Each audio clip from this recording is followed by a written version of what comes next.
It's January, it's a new year, new beginnings, fresh starts, all that motivational stuff. And Chelsea have looked around and just like, you know what, let's sack the manager. So confused right now, chaos at Chelsea, because Chelsea is the only organization on earth that can win 2 trophies, qualify for the Champions League, sit in 5th in the Premier League, and still manage to look like a club in an emergency mode for real. Ladies and gentlemen, this is the Chelsea FC situation. So let's get the facts straight before we start doing the usual fun thing where we lose our minds. Enzo Maresca has left Chelsea. The club says mutual. The report says it's basically a breakup where both sides have already packed their bags. For me, I'm making this video like it's Saturday right now. I'm gonna post this shit out on Monday or Tuesday. So I might be way behind, you know, with the fixtures and stuff and the league positions. So let's keep on rolling. He just left Chelsea just after 18 months with the Conference League, a Club World Cup in his pockets, and currently Chelsea sit 5th. Once again, it's just Saturday here, but the key detail is they've won one of their last 7 league games and they're miles off the top. Fairs, I get the board thinks, oh yeah, we just won the Club World Cup, we meant to be fighting for the first place, but if you look at what Maresca has done with Chelsea for like this past 18 months, man, you'll be shocked for real, you'll be shocked. And Chelsea already lining up the replacement, like it's a quick substitution in FM or something, and the name floating around is Rosenior. Is the current manager of Strasbourg, which is conveniently owned by the same parent club, so apparently it's gonna be an easy transfer to just get the manager and boom, they're in for the next game. But I don't think it's gonna coach them on for the City game. I think it's going to be the assistant coach though, and I'm not saying that's dodgy, I'm just saying it's the most Chelsea sentence ever assembled, like in the English language. Chelsea are appointing Strasbourg's manager because Strasbourg are basically Chelsea's DLC. Like, what are we saying here? Like, ever since Roman Abramovich left, like I feel like Todd Boehly has just been turning things like crazy, like it's been funny, can't lie. Now the fun part is the reasons, like because at Chelsea you don't get sacked for one thing, you get sacked because you blinked wrong drawing with Bournemouth 2-2 or something, you know. They're saying poor results, strained relationships, disagreements behind the scenes, medical team issues, comments in the media, links to other jobs like the Man City one, like, you know, the disciple, like Pep Guardiola's disciples and stuff. And he even missed the press conference after Bournemouth, which many blamed on illness, but for me it didn't look healthy behind the scenes, if you know what I mean. So you guys, Maresca is out and Chelsea are looking for their next head coach. The cycle continues again from Potter to this guy Maresca, and I don't know, I feel like most likely it's going to be Rosenior. Now the funniest part of the whole thing is Pep Guardiola coming out basically saying Chelsea have lost an incredible manager and a person, and then he drops the dagger like, how lucky I am in the club where I am, my club is extraordinary. Like, bro, that's some shade, bro. That's unreal levels of subtle shade. That's like your ex new partner posting a couple photo captioned grateful for a peaceful relationship. Pep didn't have to say Chelsea is chaos, he just said my club is extraordinary, like, and left Chelsea fans in the blank. Man, it was really tough, and that is why the quote matters, because this video isn't really about Maresca, it's about how a serious club behaves versus how Chelsea basically behaves, you know. Like, Chelsea is just a joke. To understand why this breakup happened, you have to rewind. Chelsea were actually trending upwards not long ago. There was a point where people thought, alright, maybe they finally stop spinning the wheel, maybe this is the one. They just won the Club World Cup, they win the Conference League, they get the qualification for the Champions League for this season, they go on to beat Barca 3-0 in November, and suddenly the conversation switches. I feel like it was after the Barca win. I don't know what Hansi Flick, I don't know what he did, but he probably put a curse on Enzo Maresca. For me, to Chelsea might be building something, like there was progress, you know, and at that point Maresca's stock was actually high. Chelsea looked like a team with direction, not perfect, but at least you could see the idea, you could see things coming up. Chelsea are amazing at giving you that trailer. It's the full movie where everything falls apart, because I remember last season they asked them if they were going to battle for the Premier League, because like things were good, Cole Palmer was still fresh, everything was looking very rosy at Chelsea. But before you know it, they just ended up getting cooked. But on the good side, they qualified for the Champions League. For me, I feel like stability isn't just about trophies. It's about what your club looks like when no one is even winning and when no one is watching, like especially things that are internal. Stability is how your club handles a bad run. Chelsea do not handle bad runs. For me, they multiply them. Now let's talk December, because December basically exposed the whole thing. Chelsea went from we're close to we're cooked in 1 month, just 1 month. They went from unbeaten to please just end the calendar year. They were dropping points like it's a charity drive. I don't even know what's going on. And the square part isn't even about the results, it's just the feeling. You watch Chelsea and it's like the moment they feel pressure, they start behaving like a whole new team. Like everyone just met each other yesterday. 1 win in 7 league games. It's not a blip, guys. That's not form. That's your season trying to tell you the truth.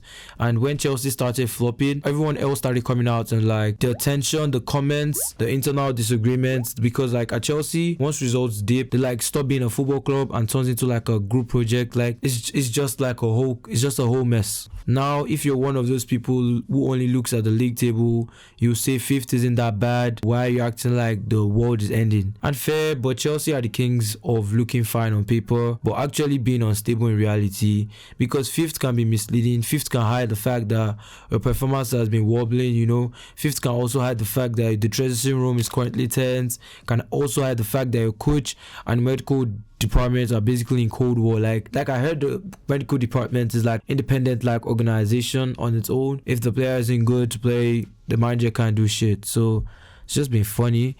And by the way, the medical department stuff, it's a big deal, yeah, because it tells you who actually has the power in the club. At some clubs, the manager runs the football club, the football side. At Chelsea, the manager is a coach inside like a larger machine. And if you don't fit the machine, you get ejected. Like you just get ejected so fast. Was Maresca perfect? No. Were his decisions also great? I'll say no. But did he say things in the media that he shouldn't have said? If you're the boss, like, I bet you're gonna sack him, But do I think it's the root cause? Basically not, Because here's the harsh reality. At Chelsea, you don't really get to build. You just manage the expectations until the club decides the timeline has shifted, basically. Maresca probably felt his position was untenable, which is a fancy way of saying he looked around and realized the trust was gone. And Chelsea were already considering the sack anyway. Like, it was not a coincidence they sacked him on New Year, man. So it's a mutual decision, the same way getting pushed off a cliff. It's mutual gravity. Now, this is where we need to stop talking about Maresca and actually talk about Chelsea, the football club. Like, just take it with the manager for now. Chelsea's biggest issue is not even the tactics, It's not the recruitment, but although the recruitment is another horror film on its own. If you know what I'm trying to say, Chelsea's biggest issue is they treat the football club like software updates. Lose 2 games, they patch the manager. 3 games, the hotfix the staff. 4 games, they're trying to like do a full reinstall. New project, new rebuild, new era, same owners, same chaos. Just the same cycle. Now they're looking for their 4th permanent manager since boehly and clearlake came in. That's not a project, that's speedrunning identity loss. And the thing is, you can't build a serious football culture if the manager is always changing, Because one of their best players right now is Fernandes. This guy doesn't even have a steady playing style. New managers coming back to back. I feel like since Enzo came in, he has played under 3 managers, I guess, because players know, the staff know, agents know, everyone knows the coaches is just 1 month away from being a podcast guest. And now we get to Chelsea's favorite hobby, collecting players like Pokemon cards. Chelsea's squad building is like when you go grocery shopping hungry and you just grab anything with the label. Oh, this winger, midfielder, another winger. You get home and realize you bought 7 sauces and no actual food, Like, I noticed it. I don't want to call out names, but you see, Garnacho, I don't know what they've been doing, man. They have talent, obviously. They've gotten players they can build around. But the way they assemble their